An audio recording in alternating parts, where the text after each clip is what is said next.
নমস্কার বন্ধুরা, আমি রাজীব দত্ত। রাজীব দত্ত ব্লগে আপনাদের স্বাগত। আর রাজীব দত্ত ব্লগ মানেই হচ্ছে অন্যায়ের বিরুদ্ধে প্রতিবাদ, অন্যায়ের বিরুদ্ধে লড়াই। আমি যে বিষয় নিয়ে আজকে আপনাদের সামনে কথা বলবো সেটা অবশ্যই নেপালের ঘটনা। কারণ আপনারা জানেন যে নেপালে সরকারের পতন হয়েছে। তারপরে কি হবে? তাহলে কি নেপালে রাজতন্ত্র ফিরে আসবে না গণতন্ত্র থাকবে? এই বিষয়টা নিয়ে আপনাদের সামনে কথা বলবো। এবং তার আগে কিন্তু জানিয়ে দিই, ঠিক নেপালে যেমন হয়েছে ঠিক একই ঘটনা ঘটেছে আজকে ইউরোপের একটি দেশে, ফ্রান্সে। সেখানেও কিন্তু গণবিক্ষোভ শুরু হয়েছে সকাল থেকে। আজ সকাল থেকেই গণবিক্ষোভ শুরু হয়েছে। হাজার হাজার মানুষ প্যারিস সহ দেশের বিভিন্ন জায়গায় শহরে তারা বিক্ষোভ দেখাচ্ছেন, বাসে আগুন লাগিয়েছেন, ট্রেন অবরোধ চলছে, রাস্তা অবরোধ চলছে। এবং তার মূল কারণ প্যারিসের যিনি অর্থাৎ ফ্রান্সের যিনি প্রেসিডেন্ট রয়েছেন সেই ম্যাক্রোর বিরুদ্ধে তাদের অভিযোগ। মূল কারণটি হচ্ছে যে কয়েকদিন আগেই যিনি ফ্রান্সের প্রধানমন্ত্রী ছিলেন তিনি আস্থা ভোটে হেরে গিয়েছেন। গতকাল ফ্রান্সের প্রেসিডেন্ট নতুন প্রধানমন্ত্রী হিসাবে নিয়োগ করেছেন সেবাস্তিয়ান লেকরনুর, তাকে নিয়োগ করেছেন। এবং এই নিয়েই কিন্তু আপত্তি সাধারণ মানুষের। তারা সেবাস্তিয়ানকে প্রধানমন্ত্রী চান না। এবং এই প্রেসিডেন্টের আমলে প্রায় 7 বার প্রধানমন্ত্রীর পরিবর্তন হলো, কিন্তু ওখানকার মানুষ চাইছেন যে এই রকম একজন সেবাস্তিয়ানকে তারা প্রধানমন্ত্রী হিসেবে দেখতে চান না। এবং এই নিয়েই তারা প্রতিবাদে নেমেছেন, গণবিক্ষোভ শুরু হয়েছে এবং সেখানে পরিস্থিতি অত্যন্ত খারাপ। বহু জায়গায় কিন্তু সংঘর্ষ চলছে পুলিশের সঙ্গে, ঠিক যেমনটি হয়েছে নেপালে, এর আগে যেমনটি হয়েছে বাংলাদেশে, যেমনটি হয়েছে শ্রীলঙ্কায়, ঠিক একইভাবে এখন কিন্তু ইউরোপেও ছড়িয়ে পড়েছে।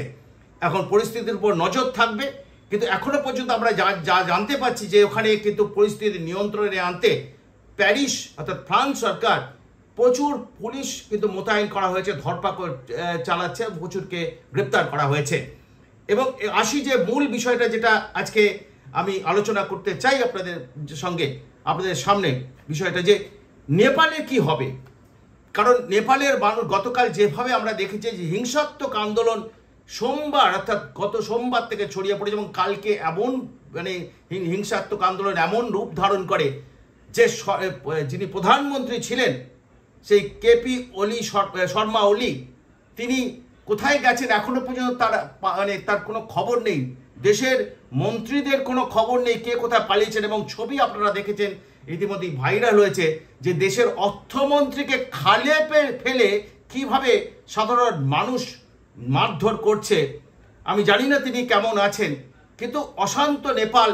এবং সেটা মূল কারণ হচ্ছে, যদিও শুরু হয়েছিল যে সোশ্যাল মিডিয়া, সেই 26টি সোশ্যাল প্ল্যাটফর্মের উপর নিষেধাজ্ঞা জারি করা হয়েছিল, সেইটা কিন্তু আস্তে আস্তে দুর্নীতির বিরুদ্ধে, অর্থাৎ ওখানকার যে সরকার, গণতান্ত্রিক সরকার, তারা দুর্নীতির সঙ্গে জড়িয়ে পড়েছে। এবং সেই কারণেই কিন্তু যে ইয়াং জেনারেশন তারা কিন্তু সহ্য করতে পারছে না। ইয়াং জেনারেশন বলবো না, সমস্ত মানুষই এই দুর্নীতির বিরুদ্ধে প্রতিবাদ অনেকদিন ধরেই করছেন এবং বহু আগে থেকেই দাবি উঠছিল যে গণতান্ত্রিক শাসন ব্যবস্থা আমরা চাই না, আমরা চাই রাজতন্ত্র। এবং রাজতন্ত্র ফিরিয়ে দেওয়ার দাবিতে নেপালের বেশ কয়েক মাস আগেই কিন্তু নেপালে আন্দোলন শুরু হয়েছে।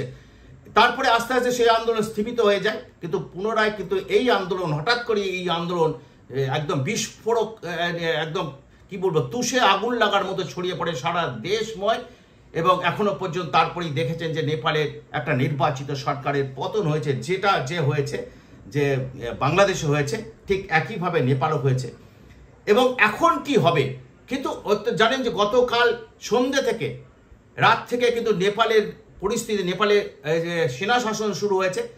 কিন্তু অত্যন্ত সুপরিকল্পিতভাবে সেনা কর্তৃপক্ষ, সেনা প্রধান, তিনি কিন্তু পরিস্থিতি নিয়ন্ত্রণে আনার জন্য দেশে কিন্তু সেনাকে মোতায়েন করে ফেলেছেন। যেমন বাংলাদেশে হয়েছিল যে হাসিনা সরকারের পতনের পর সেখানে একটা অরাজকতা চলছে, এখানেও চলছিল। এবং সেই নিয়ন্ত্রণ কিন্তু সেনা বাংলাদেশে করতে পারেনি। তাই বাংলাদেশের অভিজ্ঞতা, এই যে ঘটনা ঘটে সেই থেকে অভিজ্ঞতা নিয়ে হয়তো নেপালি সেনা, নেপাল আর্মি, তারা কিন্তু পরিস্থিতি নিয়ন্ত্রণে আনতে কিন্তু তারা গতকাল রাত থেকেই নেমে পড়েছে। যে কাঠমান্ডু সহ সমস্ত শহরগুলোর রাস্তায় রাস্তায় সেনাদের টহল শুরু হয়ে যায়। এবং সেনা কর্তৃপক্ষ তারা বারবার আন্দোলনকারীদের আবেদন করেন এবং তারা লিখিত একটা বিবৃতি দেন যে যাতে আলোচনায় বসার জন্য, তাদের দাবি নিয়ে আলোচনায় বসার জন্য। এবং তারপরেই কিন্তু আস্তে আস্তে মানে আন্দোলন চলছে। আজও কিছু হিংসাত্মক ঘটনা ঘটেছে, কিন্তু পরিস্থিতি অনেকটা নিয়ন্ত্রণের মধ্যে এসে সেনা কিন্তু কঠোরভাবে সব কিছু মানে নিয়ন্ত্রণ করছে। যেমন আজকে পশুপতিনাথ মন্দিরে হামলা চালানোর চেষ্টা হয়েছিল, আগুন লাগানোর চেষ্টা হয়েছিল, কিন্তু সেটা সেনা মোতায়েন করা হয়েছে এবং তারা রুখে দিয়েছে। এবং আরও বিমানবন্দরে হামলা চালানোর চেষ্টা হয়েছে, সেটাও কিন্তু রুখে দিয়েছে। অর্থাৎ সেনা কিন্তু আস্তে আস্তে পরিস্থিতি নিয়ন্ত্রণে আনছে। সেনা অত্যন্ত পরিকল্পিতভাবে কাজ করে যাতে পরিস্থিতি নিয়ন্ত্রণের বাইরে না যায়। কিন্তু তার সঙ্গে সেনাও চাইছে যে একটি নির্বাচিত একটা সরকার তৈরি হোক, একটা গণতান্ত্রিক ব্যবস্থা ফিরে আসুক।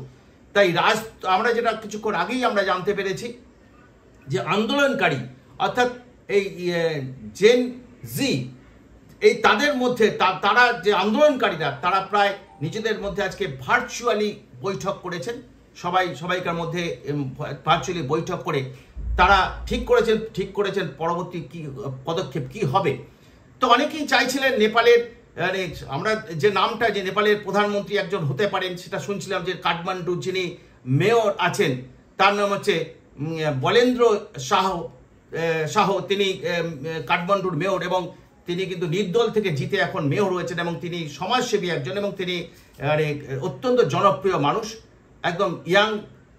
তিনি তাকে চেয়েছিলেন, কিন্তু অনেকেই যে তিনি দেশের দায়িত্ব নিন, কিন্তু আমরা যেটা জানতে পারছি তিনি তার সঙ্গে যোগাযোগ করা সম্ভব হয়নি। পরবর্তী ক্ষেত্রে এই যারা আন্দোলনকারীরা তারা একটি নাম প্রস্তাব করেছেন যে কে প্রধানমন্ত্রী হিসাবে কিন্তু একজন থাকবেন। অর্থাৎ তারা রাজতন্ত্র চাইছেন না, তারা গণতান্ত্রিক ব্যবস্থায় থাকুক। সেক্ষেত্রে তারা চাইছেন একজন এমন প্রধানমন্ত্রী, জনপ্রিয় প্রধানমন্ত্রী, সেই প্রধানমন্ত্রী যেটা তাদের নাম যেটা আমরা জানতে পারছি যে সুশীলা কার্কি, তাকে প্রধানমন্ত্রী হিসেবে তারা দেখতে চাইছেন। এবং আজকে বিকেলেই তার সঙ্গে কথাও হয়েছে এবং তিনিও রাজি হয়েছেন যে দেশের সর্বোচ্চ যে প্রধানমন্ত্রীর দায়িত্ব তিনি সামলাবেন। তিনি নেপাল সুপ্রিম কোর্টের প্রাক্তন প্রধান বিচারপতি এবং যদি বলেন নেপালের প্রথম মহিলা বিচারপতি এবং মহিলা প্রধান বিচারপতি, তিনি দায়িত্ব সামলাবেন এবং এমন একটা পরিস্থিতি হয়েছে, আলোচনা হয়েছে। তাই এই পরিস্থিতি দাঁড়িয়ে আমরা যেটা মনে করছি যে নেপালের আমরাও চাইছি যেভাবে অশান্তি এবং লুটপাট যেটা দেখছি এটা কখনোই কাম্য নয়। যেভাবে লুটপাট হয়েছে, যেভাবে বিভিন্ন খাদ্য গুদাম বলুন বা মন্ত্রীদের আবাস, প্রধানমন্ত্রীর আবাস, রাষ্ট্রপতি আবাস, সব জায়গায় যারা থাকে তো লুটতরাজ যেটা থাকে লুট হয়েছে এবং বিভিন্ন ব্যবসায়ী প্রতিষ্ঠান সেখানে ঢুকে লুট করা হয়েছে। এটা কখনোই কাম্য নয়। কিন্তু এমন একটা পরিস্থিতি, কারণ এই যে বিক্ষোভ, এটা ক্ষোভের বহিঃপ্রকাশ যদি বলেন যে এই সরকারের পতন ঘটানো, এটা কিন্তু ইয়াং জেনারেশন বা সমস্ত মানুষই সমর্থন করেছে। সাধারণ মানুষ নেপালে তারা কিন্তু দুর্নীতির বিরুদ্ধে প্রতিবাদ করছিলেন এবং সেই জায়গায় কিছু সুবিধে তো নেবেই লুটতকারীরা, তারা তো এই সুযোগটা সদ্ব্যবহার করেছে। যাই হোক, আমরা এটাই চাই নেপাল যেহেতু আমাদের প্রতিবেশী দেশ, সেখানে পরিস্থিতি সুস্থির হোক, পরিস্থিতি শান্ত হোক এবং যাতে আবার একটা গণতান্ত্রিক শাসন ব্যবস্থা প্রতিষ্ঠিত হোক। দুর্নীতিবাজদের হটিয়ে দিয়েছে নেপালের সাধারণ মানুষ, নেপালের নতুন প্রজন্ম, তারা দুর্নীতিবাজদের সকলকে হটিয়ে দিয়েছে। এখন গণতান্ত্রিক ব্যবস্থা একটা শান্তি ফিরে আসুক, এটাই আমরা সকলে চাই। কিন্তু এখন যেটা হয়েছে, নেপালের এই পরিস্থিতির জন্য উদ্বিগ্ন আমাদের মুখ্যমন্ত্রী মমতা বন্দ্যোপাধ্যায়। তিনি এই মুহূর্তে রয়েছেন উত্তরবঙ্গে। আমাদের কাছে খবর তিনি গতকাল সারা রাত উত্তরবঙ্গের যে উত্তরকন্যা আমাদের যে ওখানকার নিউ সেক্রেটারিয়েট আছে, অর্থাৎ উত্তরবঙ্গ সেক্রেটারিয়েট আছে, সেখানে সারা রাত তিনি কাটিয়েছেন, জেগেছিলেন এই ঘটনায়। আমি জানি না তিনি যেহেতু আমাদের সঙ্গে সীমান্ত রয়েছে, নেপালের সঙ্গে পশ্চিমবঙ্গের সীমান্ত রয়েছে, আরও মোট 5টি রাজ্যের সীমান্ত রয়েছে, কিন্তু উত্তরবঙ্গে গিয়ে মুখ্যমন্ত্রী তিনি জেগে কাটালেন এবং তার বক্তব্য হচ্ছে যে যেহেতু প্রতিবেশী দেশ এবং ওখানে প্রচুর ট্যুরিস্ট তারা গেছেন যে আটকে পড়েছেন, তাদেরও উদ্ধার করার চেষ্টা হচ্ছে। তো এই পরিস্থিতির মধ্যে মুখ্যমন্ত্রী কিন্তু তিনি উদ্বেগে কাটিয়েছেন, কারণ তিনিও মনে করছেন যে নেপাল এরকম অশান্তি তার একটা ঝড় আমাদের যেহেতু সীমান্ত থেকে আসতে পারে এবং সেই কারণে তিনি গতকাল সারা রাত জেগে কাটিয়েছেন। তবে একটা খবর জানিয়ে রেখে যে নেপালে যে বহু জেল কিন্তু ভেঙে দিয়েছে বিক্ষোভকারীরা, আন্দোলনকারীরা, এবং তার ফলে বহু কট্টর যারা অপরাধী তারা কিন্তু জেল থেকে বেরিয়ে পড়েছেন এবং তারা আমাদের কাছে খবর তারা আমাদের সীমানা পেরিয়ে ভারতে ঢোকার চেষ্টা করেছিল, কিন্তু যেহেতু নেপাল এবং আমাদের ভুটান সীমান্তে পাহারা দেয় এসএসবি জওয়ান যারা পাহারা দিচ্ছে, তারা সেই চেষ্টাকে তারা রোধ করে বন্ধ করে দিয়েছে, তারা ঢুকতে পারেনি, তাদের আটকে দিয়েছে। অর্থাৎ অত্যন্ত কড়া নিরাপত্তা ব্যবস্থার আয়োজন করা হয়েছে। এসএসবি রয়েছে, সশস্ত্র সীমা বল, তারাই সীমান্তগুলো পাহারা দেয়। তাদের কঠোর ব্যবস্থা নেওয়া হয়েছে যাতে ওখান থেকে কেউ যাতে অপরাধীরা এই জায়গায় আমাদের ভারতে ঢুকতে না পারে বা কেউ যাতে পালিয়ে না আসতে পারে। এই অবস্থায় দাঁড়িয়ে মুখ্যমন্ত্রী তিনিও ঘোষণা করেছেন যে যতক্ষণ নেপালের পরিস্থিতি শান্ত না হবে তিনি উত্তরবঙ্গ থেকে আসবেন, এটা তিনি ঘোষণা করেছেন। তিনি আগামীকাল তার বৃহস্পতিবার ফিরে আসার কথা ছিল, গতকালই মঙ্গলবারই তিনি গেছেন। আমি জানি না মুখ্যমন্ত্রী কেন তিনি এতটা উদ্বিগ্ন নেপালের পরিস্থিতি দেখে, সেটা আপনারাই বলবেন, তিনিই জানেন কেন তিনি এত উদ্বিগ্ন। কারণ আমাদের রাজ্যে কিছু দুর্নীতির ঘটনা ঘটেছে, নেপালের যে দুর্নীতি বহু দুর্নীতি ঘটে, কিন্তু আমাদের রাজ্যেও দুর্নীতি অনেক হয়েছে। আমাদের রাজ্যে যেন দেখাদিক দুর্নীতির ঘটনা সিবিআই এবং ইডি তদন্ত করছে, কিন্তু তার রেজাল্ট ফলাফল এখন আমরা পাইনি, যেটা আমি গতকাল একটি ভিডিওতে করেছি। তাই মানুষের ক্ষোভ রয়েছে, আমাদের রাজ্যেও মানুষের কিন্তু ক্ষোভ রয়েছে যে কেন আমরা এত দুর্নীতির পরও কেন সিবিআই বা ইডি যারা মূল মাথা তাদের কেন ধরছে না। এই বিষয় নিয়ে আমাদের এখানকার সাধারণ মানুষ, বাংলার মানুষের প্রশ্ন রয়েছে, ক্ষোভ রয়েছে।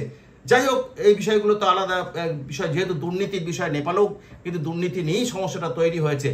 তাই এখানেও কিন্তু হয়তো এখানকার শাসক হয়তো এই ঘটনা দেখে চিন্তিত। শুধু তাই নয়, যে কোনো শাসক কিন্তু একটা এই নেপালের ঘটনার পরও কিন্তু একটা চিন্তিত হয়ে পড়ার উচিত পড়বে। এটা কোনো বাস্তব যে দুর্নীতি করলে সাধারণ মানুষ একটা সময় কিন্তু প্রতিরোধ করবে, প্রতিবাদ জানাবে, এবং তার বহিঃপ্রকাশ কিন্তু এই নেপালে হয়েছে। এবং তাই যে কোনো জায়গার শাসক কিন্তু এই নেপালের ঘটনা দেখে কিন্তু চিন্তিত। আপাতত এইটুকুই। সকলে ভালো থাকবেন।